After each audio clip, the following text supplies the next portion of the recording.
The man behind one of the most famous cafe chains in the world is both a highly successful businessman and a deeply spiritual individual. Isaac Tigrett isn't afraid of putting his beliefs into his business, and you'll find photos of his Indian guru in every hard rock cafe around the world.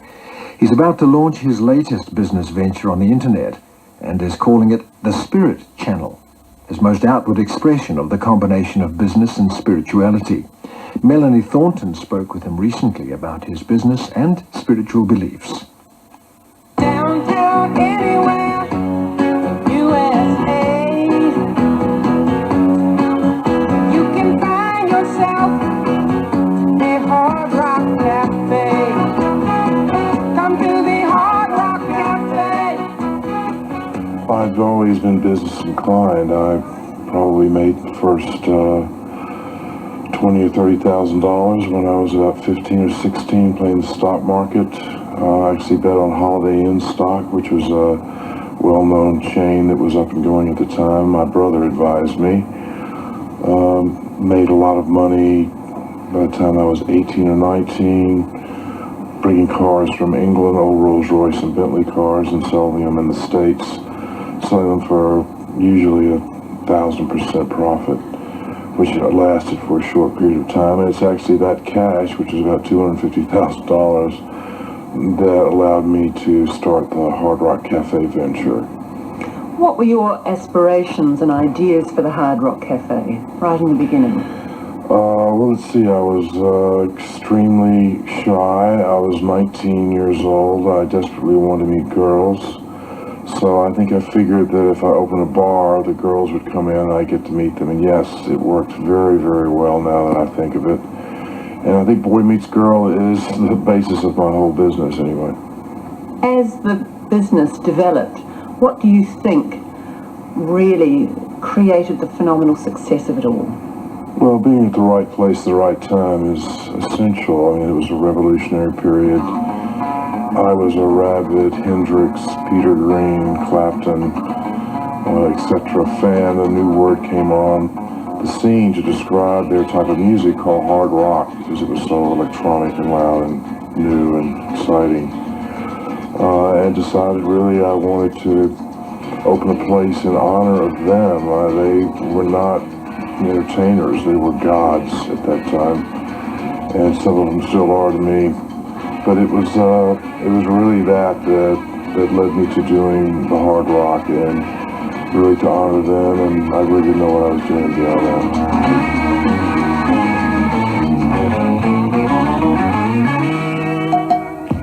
You had an early introduction to Sai Baba and put his photographs and his slogans through all of the cafes. How important do you think that was into the success of the Hard Rock Cafe chain? I have no idea. I know that as far as my own success on the path, it was an important thing because I felt that he was such a dynamic saint, such an amazing speaker with so much to say, and someone who had helped so many people and guiding them, and had done the same for me, and I felt very drawn to him, and I believe that spirituality is not something that's practiced on Saturday and Sunday through some ceremony. It's something you practice every waking moment, and I think that's what he taught me, and I think probably I put his picture up in the Hard Rock to remind myself of that. Did a lot of people sort of find it unusual that you had put No one said a single thing to me. It's been so interesting. When I did New York City, I built what I call a God wall, which was all the symbols of all the religions, usually 6 to 8 feet in diameter, mixed with some modern gods, and Sai Baba's picture life-size in the middle with an Omega sign, an Om sign, and a Star of David, and a Virgin Mary, and a Buddha, and everything. And nobody said a single word. It was quite extraordinary. Were you perplexed that they hadn't? Well, now it's a hot topic, so they all want to know about these things. Then it was not, and I assumed that it didn't mean as much to people as it might now.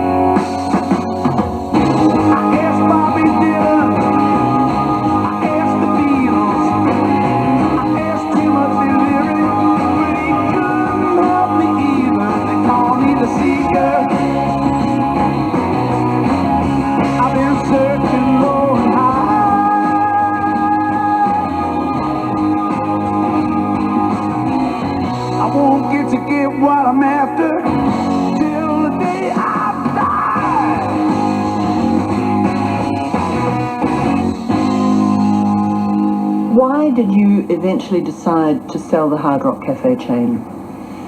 Enough's enough, for Christ's sake. I mean, I started the project when I was 19, sold it when I was 39. I had spent 20 years from the time I began working hard to develop it and learn from it, and it was time for me to go. I think there's a time an entrepreneur needs to move on anyway, but I had a child, and I was not at home very much, and I think it caused a lot of tension between my wife and myself and my business, and I decided that it was time for me to get into a little husbandry. So how long did that last? I mean, were you out of business for long? Or out of action for long, really? Well, I hope to keep myself busy all the time. I got involved in a lot of different boards of charities. I worked for the Cathedral St. John the Divine in New York City, which is the sort of home of the whole interfaith movement.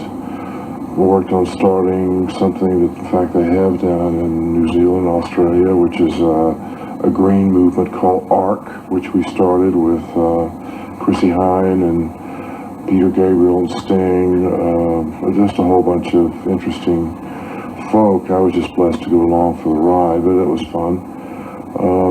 Got involved in a lot of things like that, and then eventually sensed that I had another calling once again in the branding world, so I went back to start the House of Blues about 3 or 4 years after my retirement.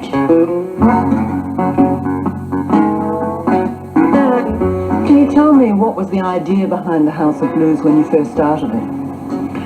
Well, the Hard Rock Cafe was a brand over top 40 radio culture from 1956 onward. The House of Blues came from my noticing that there was a tremendous amount of interest as rock and roll went commercial and became not what it was, that's for sure, that there was an interest in urban music, in country and western, Latin, rhythm and blues, that all of the alternative music cultures were suddenly getting a great deal of interest. So I thought this would be a great idea to put a brand over all of them. And it had to be with the blues because all this music came out of the blues. It's the cornerstone of it all. So we created the House of Blues and became the venue, usually about 1,000 to 2,000 seats, depending on the 6 or 7 units that exist now, where we produced over 3,000 live events a year. We would book the bands, advertise, promote, sell the tickets, and produce the show. And it was a very exciting time, and it worked very, very well. No matter where you are, everybody's gonna need a little lick. Yeah. Why did you exit it? Well, I was exited, actually. I took on a lot of venture capitalists. I had Disney and Chase Manhattan Bank and Harvard University, and a lot of these what they call venture capital funds. I felt and believed that the House of Blues was its destiny line being an entertainment company, not a food company. And I was moving heavily into the internet. This is back about 95, pre-Mosaic, pre-Real Audio. We did the first live webcast ever done, and subsequently set up something called liveconcert.com. We've done over 400 webcasts since then. We had a record label with BMG. We produced a number of radio shows for CBS. We had a TV production group, which we worked with Time Warner and did 2 or 3 series, 1 series and 2 or 3 specials about a year. And it was really an entertainment company, and I felt in particularly that the internet was the future for our business. Unfortunately, the majority of the board of directors, which were these venture capital guys, did not believe that. And we had a big boardroom brawl, in which I lost 4-3 and left the company. They felt that it was a food business and that's the way it should go. And oddly enough, here that was 3 years ago. They've just recently announced, I saw, that they are an entertainment business and an internet business. So I think, I probably was a little premature and people didn't understand where I'm going. That happens with certain people like me. So that sort of prematurity in terms of being able to envision what's next on the horizon in terms of business work. I mean, as you say, you got into the internet and now you're getting into it in a big way with the Spirit Channel. The philosophy behind the Spirit Channel, can you explain that to me? Well, there's several sort of paradigms that are occurring now that have encouraged me to believe that there was a movement afoot, and if there is a name for it, it would have to be called the holistic movement. And this is really the old mind, body, and soul sort of well-being, wellness, living a correct life, choosing pure foods, taking responsibility of your own health, and mentally, spiritually, and physically into your own hands. It is a time when 4 of the 5 basic medical systems is having a rejuvenation, be it homeopathy, naturopathy, traditional Chinese medicine, or Ayurvedic medicine. But more than that, it's a cultural shift. It's a major cultural shift. This used to be all sort of mom and pop fringe. I think people have taken on 2 traditional institutional journeys onto their own selves, and it's been quite an extraordinary shift. When people were sick, they went to a doctor who wrote some magical formula that they didn't really understand what it meant, but they took it for face value and went on. Now people are diving deep into their own illnesses. They get an incredible amount of information on the web. In fact, this is the new major use on the web, according to the latest statistics in the United States, is people empowering themselves with not only their health problems, but also the cures for them. Americans spent $30 billion last year just on herbs, vitamins, chiropractors, getting acupuncture, Reiki massage, you name it, all these alternatives and complementary medicines that had really been left behind some time ago. It's really old and new, sort of East and West all coming together to create a new medical system, and it's people are taking this empowered with their own journeys, and they're taking responsibility for it. The same thing spiritually. They used to go to their monk or rabbi or priest or whatever to, if they had a spiritual problem or a spiritual question. Now, it's okay for a Christian or a Jew or a man of Islam to read the Dalai Lama or read Tagore, read Lao Tzu, Rumi, and really determine their own spiritual destiny. And not that they're giving up their religion per se. In fact, they're strengthening their belief systems. But these journeys, if you look at the New York Times bestseller list and the type of books people are buying, whether it's Conversations with God or Awaken to the Light or a million spiritual and mental self-help books, it's now gone mainstream, and it's happening in America. It's slowly happening in Europe. I don't know if it's, I think there's been a big following of all this stuff in Australia, New Zealand forever. So I thought, well, I am really a great cultural brander, and people need to have a more authoritative resource, especially for alternative therapies, and a guide to help them on their spiritual path.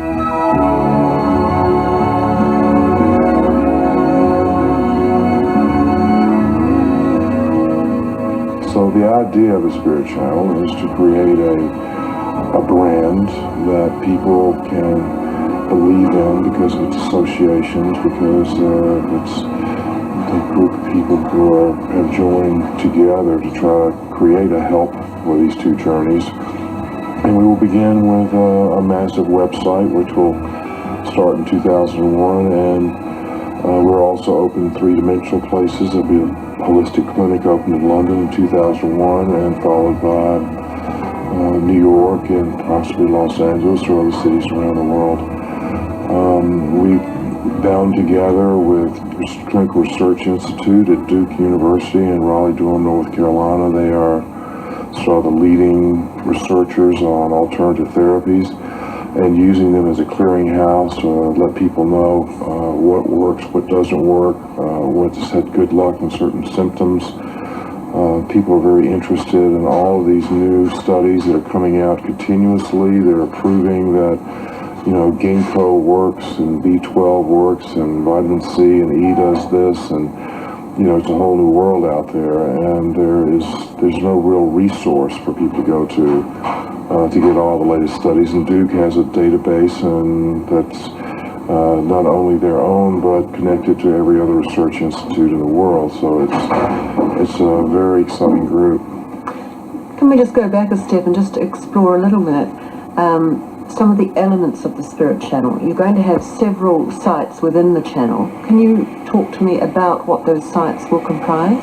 Well, there's about 35 different service groups within what the Spirit Channel is. It's being built as a three-dimensional sacred city. It's a place where someone can hang up their shingles, and we're targeting primarily the 6 million purveyors of this new mind, body, and soul movement. We'll have everything in it, from a place to get travel services to sacred sites around the world, a place where there will be a wide generation site, which is really my main focus, because the young ones don't have to unlearn to relearn like we adults do. There's a site being created called the Word Foundation, which is basically through the Interfaith Center of New York and Reverend James Park Morton, who's sort of the godfather of the whole interfaith movement. We've created an intranet with hundreds of theologians that are part of this interfaith dialogue. We're wiring up churches all over the world for internet broadcast, and you'll be able to go to Mecca and pray 5 times a day, or to an incredible Baptist church down in Mississippi, or to the Golden Shrine. It's a sort of a broad-based spiritual mind, body, and soul group. We have started with Duke University something called the Temple of Well-Being, which is their clearinghouse for all the alternative therapies. We have created a site over metaphysics, palmistry, astrology, numerology, and other very popular forms of metaphysical entertainment. We are involved in creating a world learning hall where we're wiring up various lecture halls around the world with the best speakers on all kinds of varied subjects. We're creating holistic classes live online so that you can get meditation, Tai Chi, yoga with some of the best masters in the world through See You, See Me technology. And it goes on and on and on. It's whatever is in the movement. A holistic food hall for pure, organic, unaltered foods, down to a TV mag that we're working on, a talk radio show, which will be online as well.